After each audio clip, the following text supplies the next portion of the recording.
Hello, what's up guys, Gids here, and today let's talk about Relic Wars.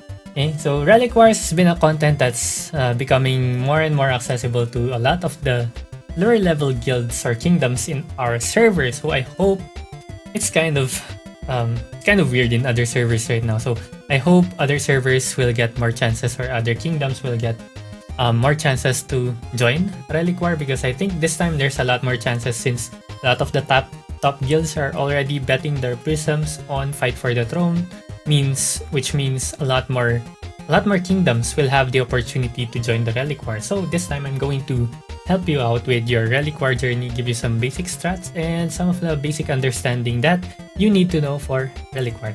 Okay, so let's go. Let's start off with party setup compositions. This is just a recommended one, but it's the one that we're using for our kingdom. It's just a suggestion, so if you have better party compositions, then use that, right? If it works for you, use it. Alright, but this is ours, okay? So our main party setup, or for almost every party that we have two main DPSs, so any class. Usually this is going to be the witch, rogues, swordsman, whoever has the highest CP for that party.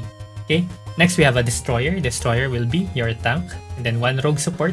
This rogue support will be carrying your Blazing Heart and Showtime. Okay, so their primary support is to buff up their DPS.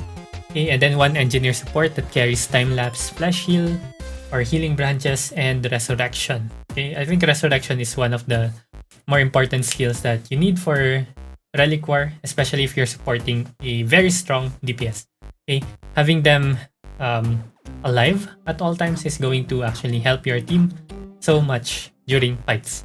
Okay, so some notes here is that you can set up teams for barricades, eaglebees, or just assign those roles to your party's supports or anyone that is free at the beginning of the game, because you don't actually need to have or you don't actually need to move around your barricades, but I'll be explaining more about the barricades and higgledies later on. Okay, so that's for your main party setups. Okay, let's talk about how to win the game or how to win the Relic War. So basically we have this 6 territories, okay? 6 small territories, and then the star territory, which is the one that's in the middle. So the main point of the game is to capture this 6 territories, or just capture the territories and the star territories. You're going to accumulate points based on the number of territories that you have, and then the first to 10,000 points will win the battle. Okay, so the main point over here is to prioritize taking control of the mid area. Later on, after all the tutorials, I'm going to show you our fight against Arch Heretic, wherein we try to control the mid area, because this fight is going to be a very good example of taking mid control, especially early on in the game, because I think it's the reason why we won, because we're still very uncoordinated, but somehow we won that fight. Okay, so yeah, prioritize taking control of the mid area, but let's go over this one later on in a more specific tutorial or section. Okay, so that's for your territories. Okay, next mechanic we're going to talk about is the buff towers. Okay, buff towers gives 2 buffs every time you try to control them. You'll see later on the fight, I tried to take control of the buff tower. It actually takes time to take control of this one, and if opponents are hitting you, will not be able to take control of the buff tower. So it gives a lot of or huge bonuses such as attack speed, crit rate, or move speed, but it only gives 2 buffs. So I've only experienced getting attack speed and crit rate, attack speed and movement speed, so I'm not sure if there are other buffs. If you know, let us know in the comments below. But yeah, trying to control this one is also one good part, or one really important part of taking control of the bottom lane, because it's going to be in the bottom middle part of the map. Okay, so at the start, you can have your bottom team rush this one, because if you get this one, you're already going to be at an advantage. This one resets, I don't remember the timers, but it resets over the course of the game, so you're going to have to recapture it every single time it resets. Okay, next up we have the boss buff. So boss buff will be in the top middle area.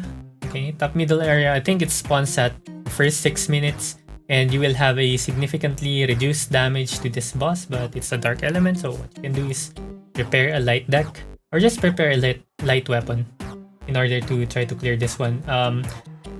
When trying to capture the boss buff, you don't have to rush it right away because opponents can come in and steal this one. So you can have your opponents try to get it to half HP first and then get back, or get them, kill them all, and then clear the boss once you have the opportunity. Okay, so yeah, that's for the boss buff. Okay, so this is the Relic War map. So you can see here you have your territories, right? Territory 1, 2, 3, 4, 5, and 6. And then you have your star territory, or the large territory here. Buff tower, monster, or boss monster. Then you have your portals here, and then portals. Forgot to mention earlier about the higgledies and barricades, but let's talk about that for now. Okay, so when you go into the game, get your officers to go to your dominion and craft the higgledy tower, or higgledy robot, and the higgledy barricades. Okay, so setting this ones up, if your kingdom officers has set this one up, then you'll be able to see them spawn in your fights once you start your Relic War. Okay, so it's this guy over here, so craft robot, and then want your officers to craft the barricade and higgledy doll robot.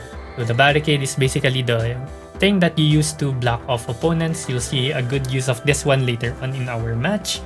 But yeah, then higgledy doll will make it faster for your team to recover a territory, or it can also help defend the territory for a short time before opponents can take over your small territories, or the territory wherein the higgledy is put on. So only have to craft this one, and then one craft or one barricade robot will give you 5 barricades in the Relic War.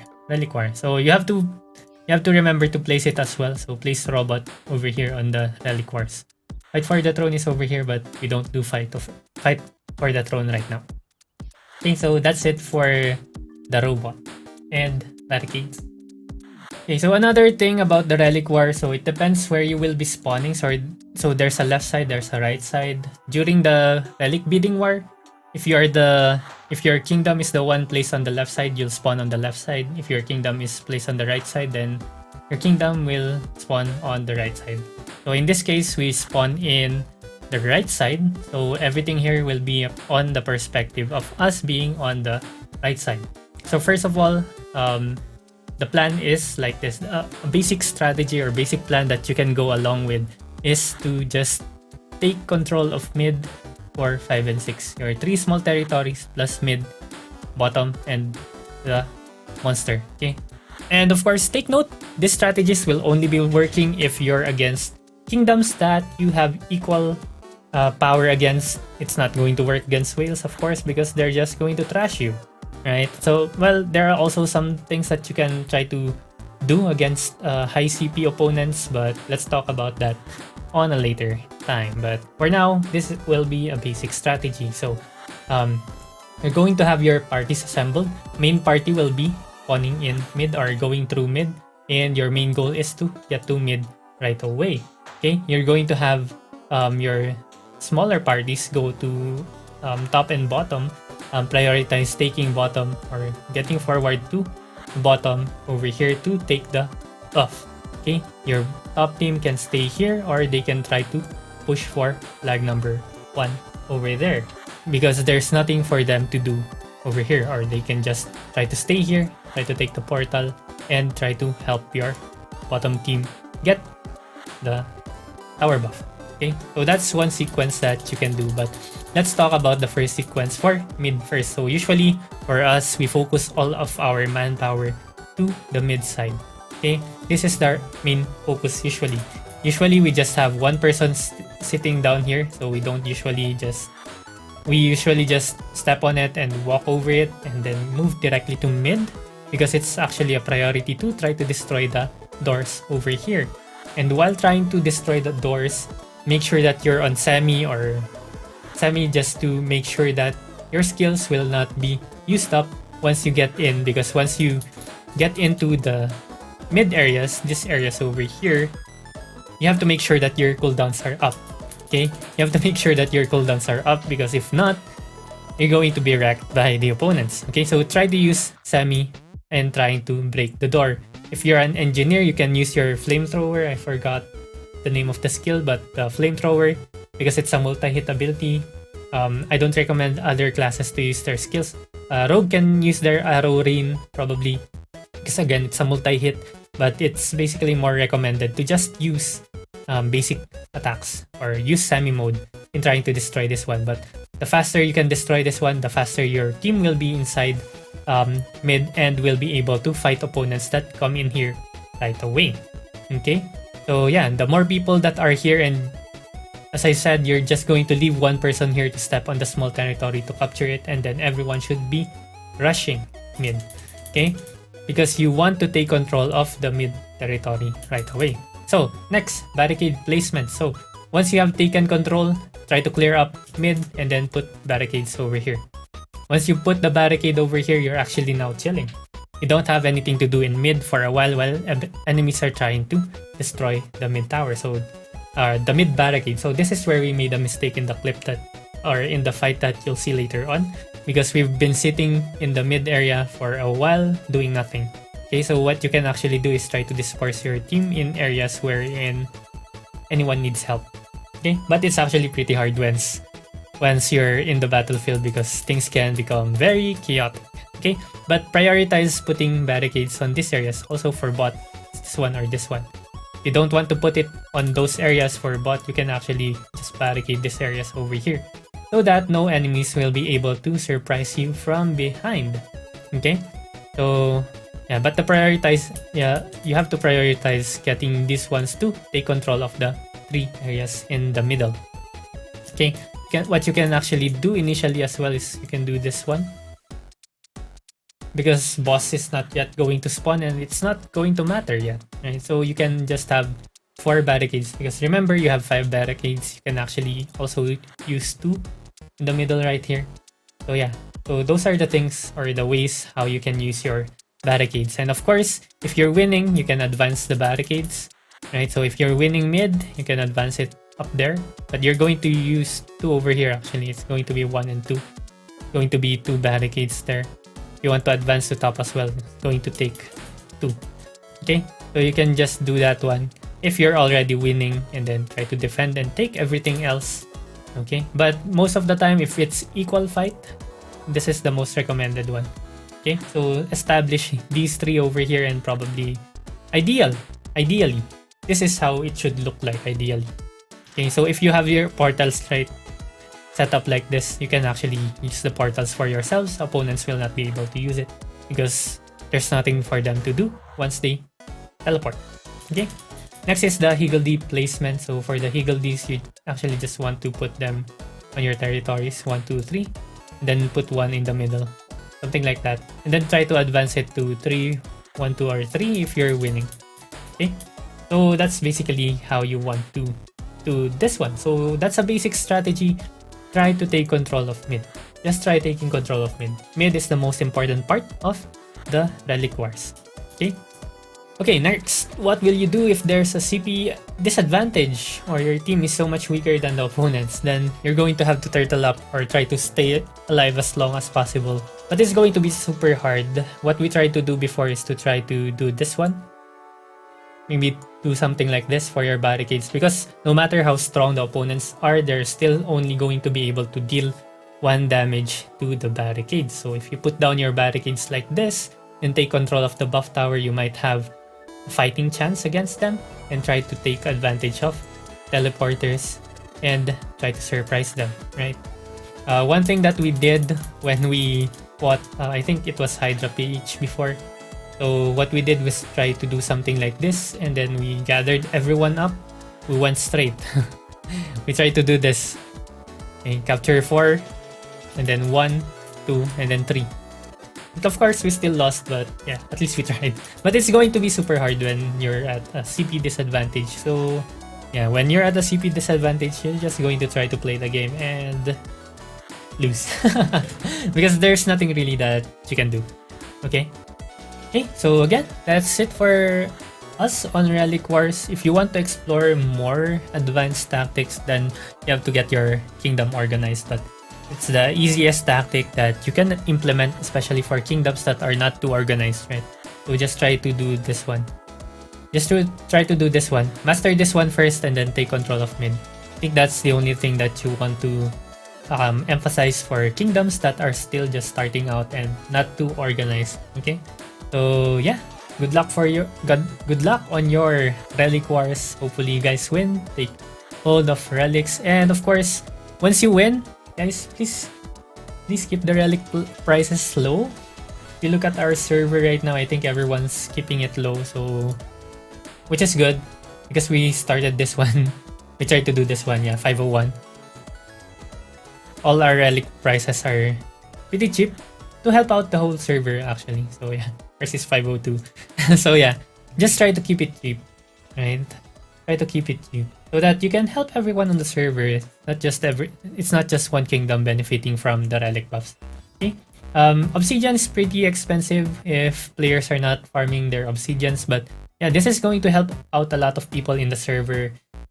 So I hope kingdoms do not monopolize these things, and the benefits that you get from the Relic War is that, or owning a relic, is that you're going to get stuff when you sell a lot more on the total rewards, right? So if you look at the total rewards, there are milestones here.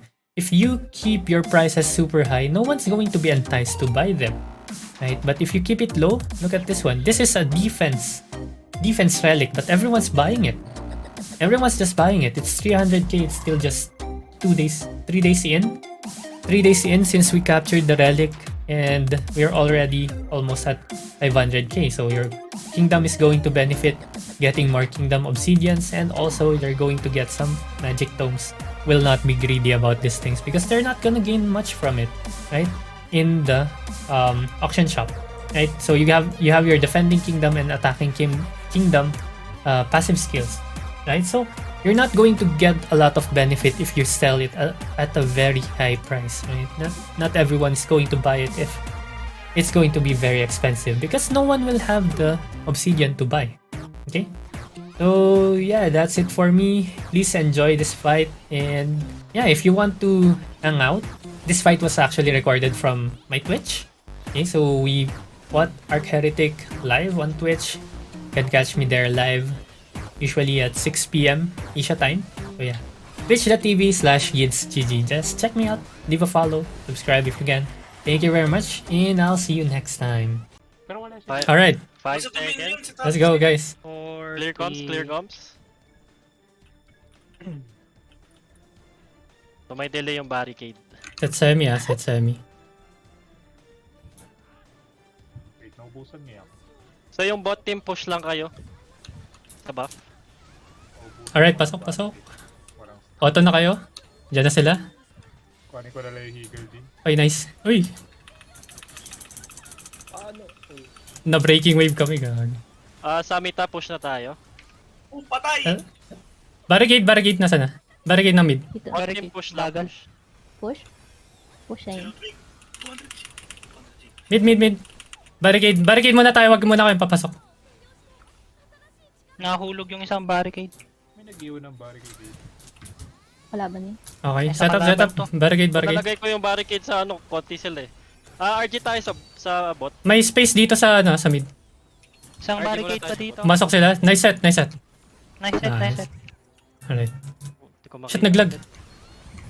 Okay, nice barricade. Okay na yung barricade sa mid. Pwede na pwede na tumulong sa kabila yung iba. Okay na yung bot? Ay, hindi pa. Kahit Tuloy rotating ba sa team, bot? kahit pa bot ka. Rotating mid. Rotating May, team. may Bat. battle sa bot, pero sa atin na yung relic nakuha ko na. Okay. Guys, pwede pa bang pa-invite ng party pag nasa loob na? Na-DC ako eh. Pwede. Pwede.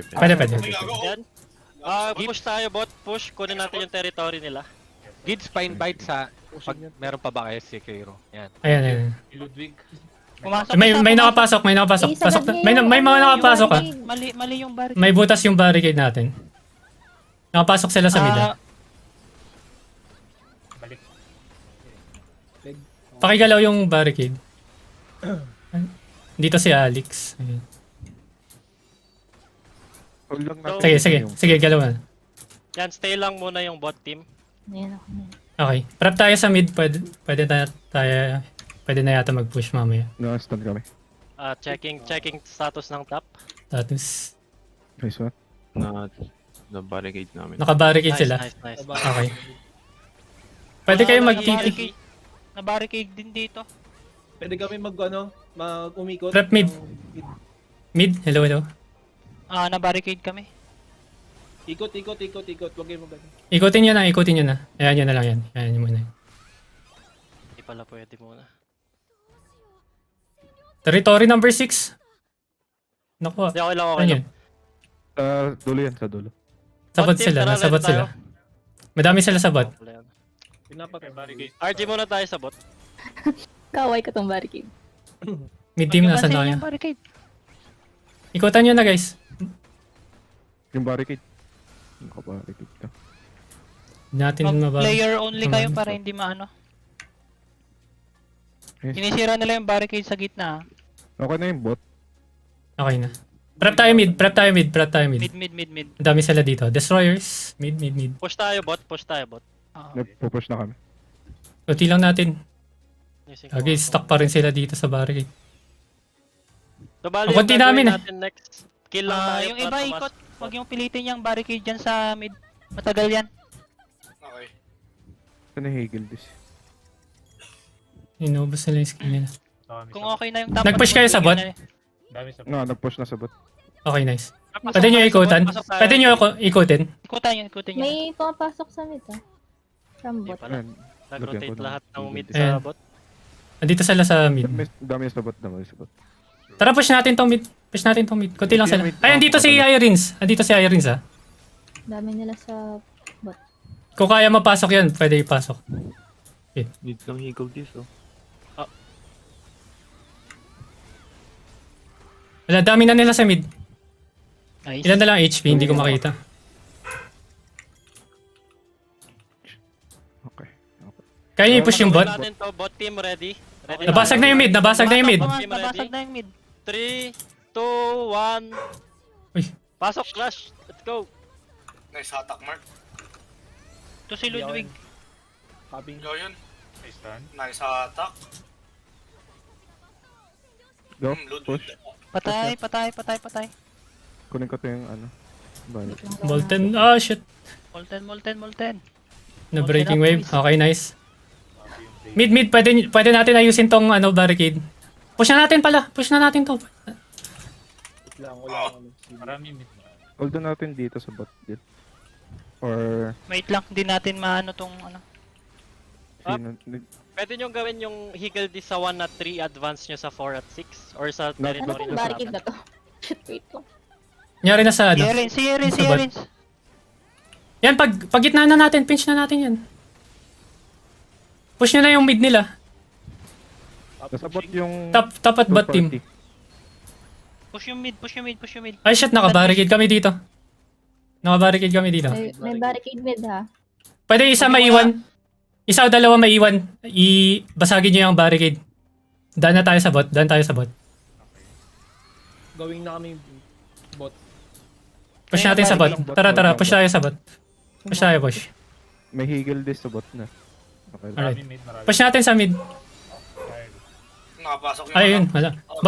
Bot muna. Tan ako. Hold sa bot. Hindi ko makita agad yung nangyayari. Yung mid Okay. Wala na kami. Yung mid. Balik mid. May boss na. Ayan nyo muna yung boss. Makunat yan. Hold natin mid. Balik Hold mid. Mid team. Pinupush nila yung mid natin kung si Irins. Isa dito, Trixie. Mid, Alex. TTP daw. Patay ako. Lagay nyo yung barricades dun sa TP spots. Dito na sila sa mid ah. Mid, help. Hold muna natin ulit mid. Yung high Paso rates lang. nandito. Taas na lang spawn time ng mga to. RG lang, RG. Nice. Pasok lang kayo. Nice one. Destroyers. Alright. Good. Okay, Good. kaso ang gulo na Ilang eh. beses. Okay na. Try ulit natin basagin tong mid nila, yung barricade. Silang lahat. Gawin ka tayong nasa win. Basagin natin barricade 3k HP. Nice heal. Gawing boss daw sila. Sige lang. Ayan yun. Pa-check na lang yung HP lagi ng boss. Pag, Heal ako. pag 50 HP, pwede nating pasukin yung boss. Cebex. Ay, nasa boss kayo. Auto ka. Sige, hold namin to mid. Semi.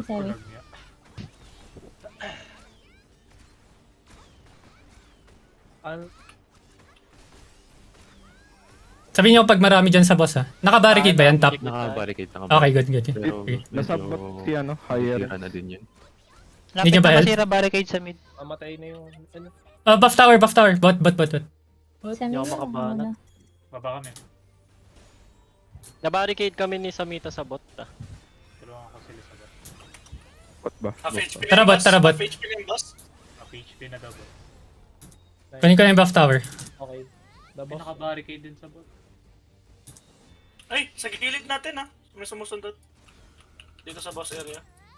TP ako.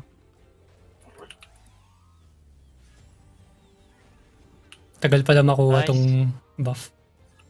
Sira Ano na yung yung sa boss barricade. pala? Okay, nakuha ko na yung buff. Go mid. Ito may boss na sila lahat. Yung iba. Ay shit, Kinukuha nakuha nila. Balik na mid.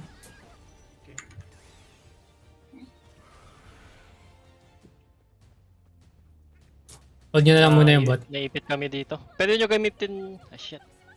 TP kami. May kumawa ng 1 Lapag mo na. Ano naglagay ng eagle disc? Naubos na. Top tayo. Focus top. Nandito sila. Di ba dapat meron dito sa top? Wala na, naubos na. Naubos na. Help sa top. Top tayo. Top tayo guys. May isang nagro-roam din. Aray, ang sakit. Nagro-roam. Nice. Hindi ko siya malalapag lumi. Ay! May back na ba yun? May isang witch dyan kanina. Pupasok na siya sa top. Ay, ito dito parang. Top sila, madami. Oh shit. Help. Yan ako. Help, Hindi ko nakikita yung ano. top. Naka-barricade kami dito. Ay shit. Oo, naka-barricade. Dan kayo mid. Mid na tayo dadaan. Pagpapunta na top. Mid to top. Tara. Go mid. Hayaan nyo yung barricade sa top.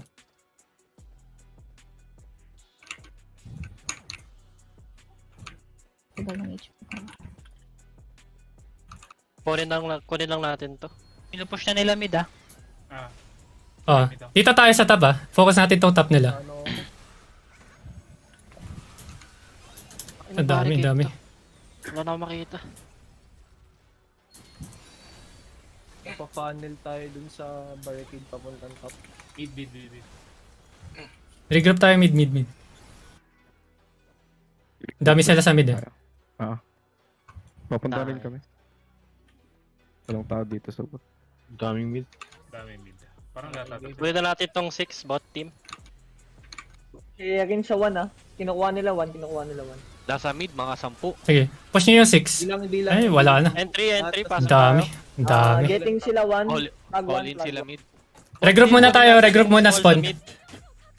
Regroup muna spawn. Small territory sa mid. RG tayo dito sa small territory ng kalaban. Tapos pa mid tayo. Wait tayo. Wag muna kayo pupush. Wag muna pupush. Flank. Hintay tayo. Flag 1 kinukuha. Flag 1. Tara, flag 1 muna tayo. Itong nasa harap mo. Yan na, and pasok. Clear natin tong flag 1. Clear natin dito. Sa top. Go mid lang. Clear natin tong top. Andito si Irons. Uy, Nice. nice pull. Nice one. Go. Inam na. Tali tayo. Alright, nice one. lang. Okay, tara na. Mid. Hiwalay sila. Go mid. Yun Buff yung tower sa point. bot. Shit. So bot team, same lane lang tayo muna. Get natin mid. Hello. Nasaan na kayo? Coming. Tara. Pasok.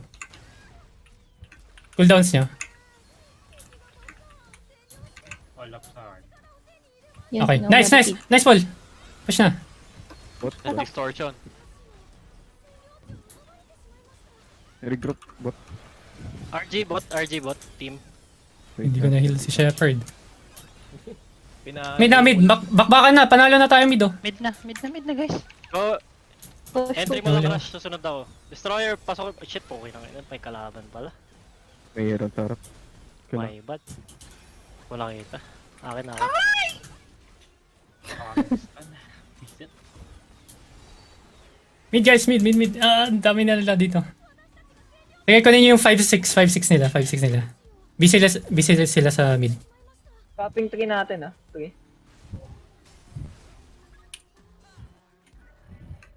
Sa RG tayo mid. Sa bot. Hindi pa sila namatay. Mid team.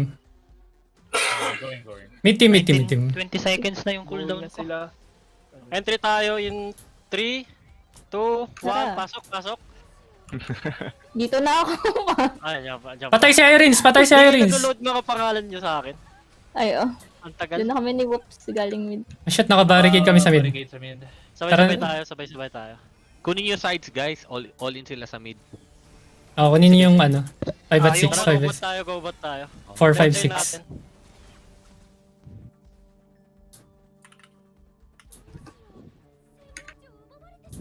Nice, good. Sige, Entry lang, nandito lahat ng barricade nila. Sa gitna. Tikit lang tayo. Nasa mid lahat. Okay. Di na ko yung pot Meron dito sa TP Kinuha yung top. Meron dito sa TP sa likod. Wala sa top. Yep. Nasa Dominion lang din siya. Guys, sa likod. Talo ako. Nice. Nasa parang breaking wave na yun na wings. Ano kayo? Hindi ko makita. Kinakuha nila yung bot. May magtatap ba? Ay, hindi carry pala. Goods lang bot. Yung mid oh. Mid tayo, mid. Focus. Nakabula ko. Dito si, Irins. Papunta silang bot natin. Dami sa mid ah. Going bot. Bot tayo. RG Focus tayo, natin. bot, RG. Focus natin si Irins. Yung mid, nag-ano ng Wala. Taking top. Shit. Yung wall, binawall nila Oh yung my god. yung 2. Bot tayo, Bakit guys. papasok ka? Bakit sila? Dalawa sa bot. Yung mid, yung 2. Bot. Ano kayo? Shit, gagawa lang tao dito. Dalawa lang tayo. Goods. Cool down. Cool down na kami. Tama sa 3. Binabayan nila yung 3. Tara. Nire-retake Tara. yung... Invest. 800 Ayan points na. guys, 800 points. Regroup tayo? na ulit. RG muna tayo bago. RG muna tayo. Regroup. Nice one. Sa spawn. Nice. RG muna tayo sa Dito kami sa bot. Spawn muna. Stay tayo dito. Spawn. Namatay ako. Yung mga Kaya yun na kakabuhay yung lang mid. side. Naka-wall na yung mid. Yan yung 3 pwede Bot. Ready. Tara, push tayo mid. Yung mid natin. Oh, Mid 800 natin, points na ito lang na. guys. mid natin. Ito si Alex. Kill na yun. Okay. Hold na natin yung tatlong small territories natin. Panalo tayo dito. Going top kami. Okay. Going. Ay, Alright, nice. 500 points guys. Last one. Top. Hold natin to and then tapos na to. Going. Sasan. Laptop. Nga pala pinag-set sa kalaban.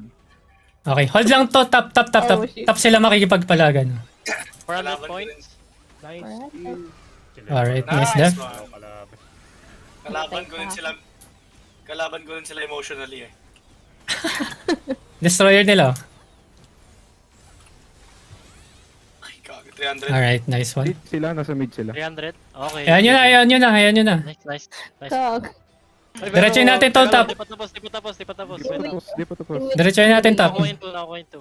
Nakuha yung mid Kunin natin yung mid nila, yung pinaka-mid. Tara. Push natin to, whoops. Orios. Let's go. Marami sila sa bot. Ay, hindi naman marami. Hindi, sige. Wow. Kasha ba? Kasha. Nag-hold sila. Kunin natin tong mid. Ayan, makukuha na natin. Kunti yung tao nila dito. Hindi nila alam. 200. To, si Javier Brothers. Tang ina mo, lagi mong binabasag item ko May galit. Gonggong, takbo. Level 92. Tayo ako. Binalikan nila. 200. Pwede na kayo dyan sa yung flag 2. Nasa 100 Nasa- sila? Oh my god. Nasa mid sila lahat. Oh. Madami sa mid. Basta Nandito may si umandar Irins. points natin. GG. Mid sila. 50 Ito si points. Herins. 50 points. Wag bibigay yung 3. Push. dito lang tayo sa 3. Bantay na natin tong 3. Ray, yung 3. Wala lang, dalawa lang kami. Shit. Tara, help. Yun na, Diyan na kami. 20 point. Wala tayong points, wala tayong points. Kahit lahat na tayo Wala tayong sa isang territory. lane lang. Kahit sa isang lane lang, kahit mid lang. Or may barricade ba dun? 3. Oh, Bot tayo, bot. Sa side. Regroup, inside. lahat. RG mo Bot, tayo. bot, RG. bot. Bot lahat. Bot na. Madami na sila sa bot. Ay, madami sila. Ano yung Sa mid, ah. top. Top na. Ikot, dali. Tap. 20 points, 20 points. Ayun, nice. Woohoo! Let's go! Hey, upset! Asan na yung 10%? Ay, 90% nila. 90% nila, ay. Hey! Bingo time! It's dingo time, baby. Let's go! Counters.